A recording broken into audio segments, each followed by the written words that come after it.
Sesaat lagi Anda akan mendengarkan program Renungan Sahabat Seperjalanan bersama Pendeta Wendy Pratama. Selamat mendengarkan.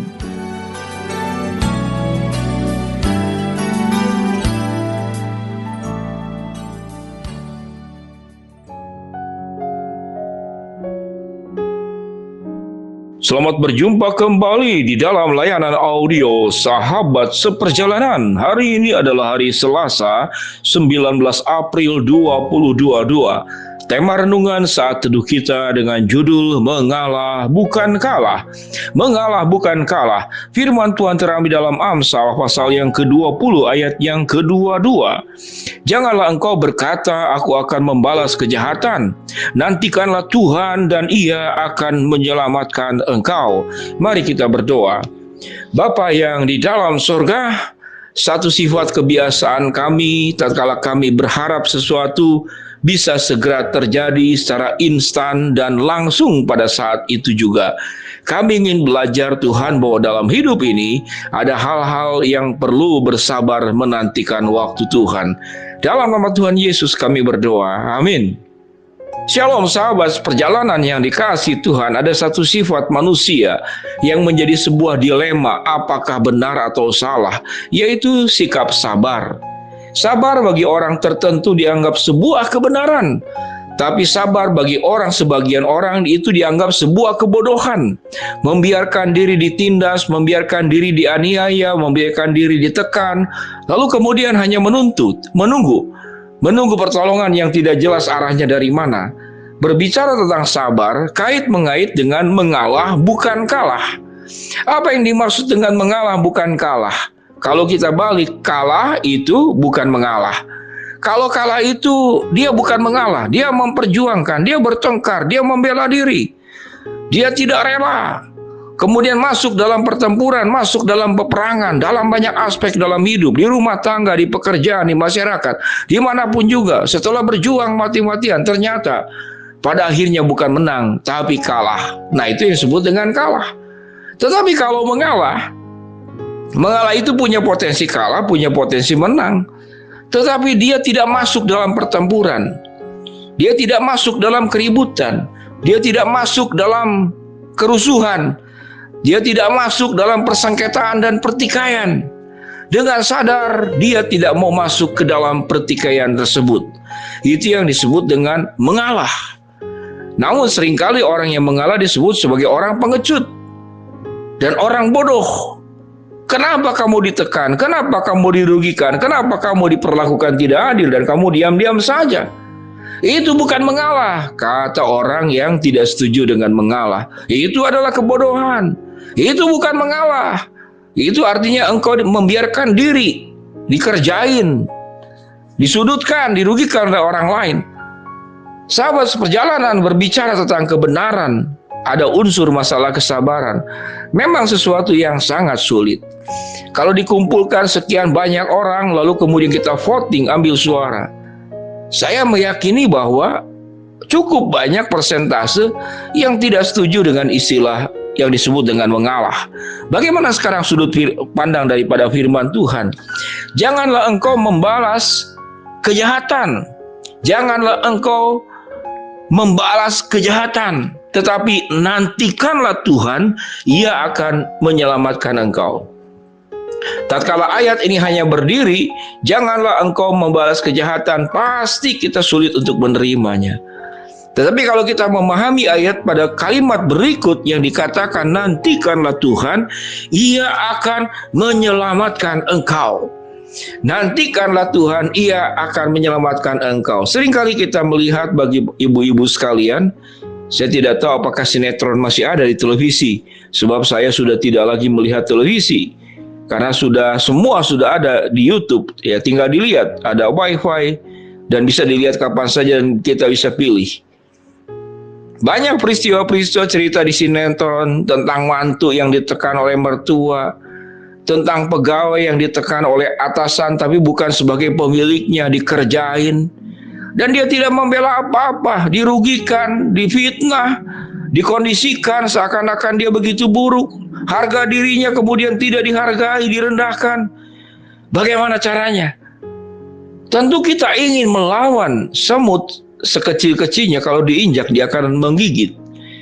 Tetapi apa yang firman Tuhan katakan? Kalau engkau menyerahkan perkaramu, ketidakadilan yang kau terima, kerugian yang kau alami, nama baik yang dirusak oleh orang lain, dan engkau menyerahkan kepada aku, apa yang firman Tuhan katakan? Ia akan datang untuk menyelamatkan engkau. Apa keuntungan orang-orang yang suka mengalah? Mengalah perlu kita perhatikan baik-baik. Mengalah bukan kalah. Mengalah bukan pengecut. Mengalah bukan takut. Mengalah bukan kebodohan. Tapi mengalah adalah demi sebuah kehidupan yang jauh lebih luhur, jauh lebih tinggi, jauh lebih mulia, dan kehidupan yang benar di hadapan Tuhan.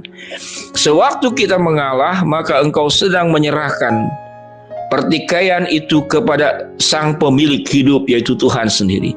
Sewaktu engkau mengalah, engkau memilih menjadi pribadi yang jauh lebih dewasa, lebih matang, lebih bijaksana. Karena pertempuran, pertikaian, tidak ada yang untung. Yang menang jadi arang, yang kalah jadi abu. Mana ada kemenangannya? Tidak ada. Kalau engkau mengalah, engkau sedang berjuang untuk lebih maju, lebih dewasa, lebih kuat, lebih cerdas, lebih bijaksana, lebih punya keteladanan. Engkau menjadi pribadi yang penuh dengan inspirasi. Tak kala orang mencari jalan hidup dengan jalan gampang, namun jalan itu salah dan keliru, engkau rela untuk melewati lembah yang dalam, bukit yang terjal, engkau lalui, karena itu jalan yang memang diperintahkan oleh Allah. Jalan kebenaran, jalan yang seharusnya, jalan yang sesungguhnya, yang harus diikuti, yang harus dilangkahi, yang harus dihidupi. Sahabat seperjalanan, kalau diizinkan sahabat seperjalanan bercerita tentang masalah masing-masing, bagaimana tentang nilai-nilai yang disebut dengan mengalah dan menantikan pertolongan Tuhan. Sifatnya bukan pasif, bukan diam saja, kemudian digebukin, dipukulin, sama seperti salah seorang dosen dalam sebuah demo mahasiswa di depan gedung DPR, digebukin, ya dikeroyokin. Apa yang terjadi di sana? Ya tentu bapak ini yang dengan inisial AA ini, ya tidak sanggup untuk melawan. Dia umur sudah 60 tahun lebih, lalu dikeroyok oleh anak-anak muda.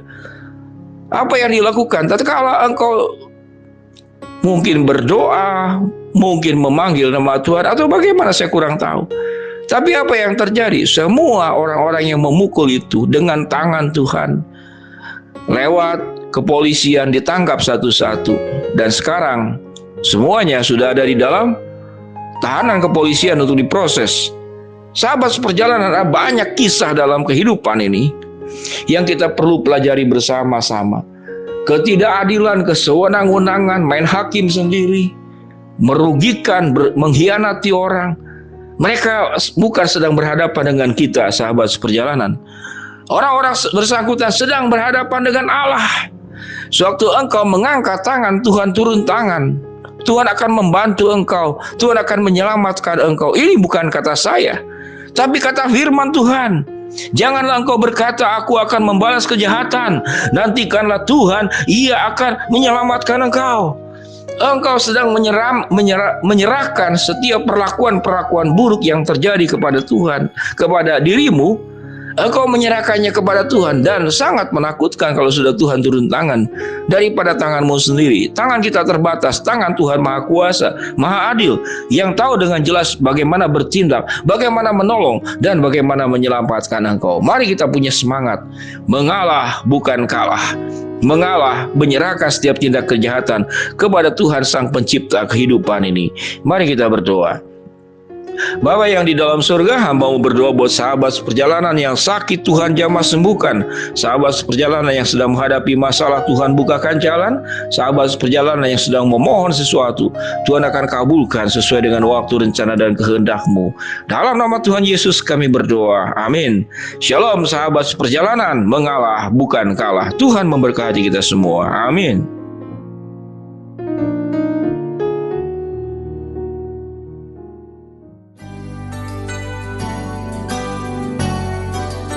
Anda baru saja mendengarkan program Renungan Sahabat Seperjalanan bersama Pendeta Wendy Pratama. Terima kasih atas perhatian Anda. Tuhan Yesus memberkati.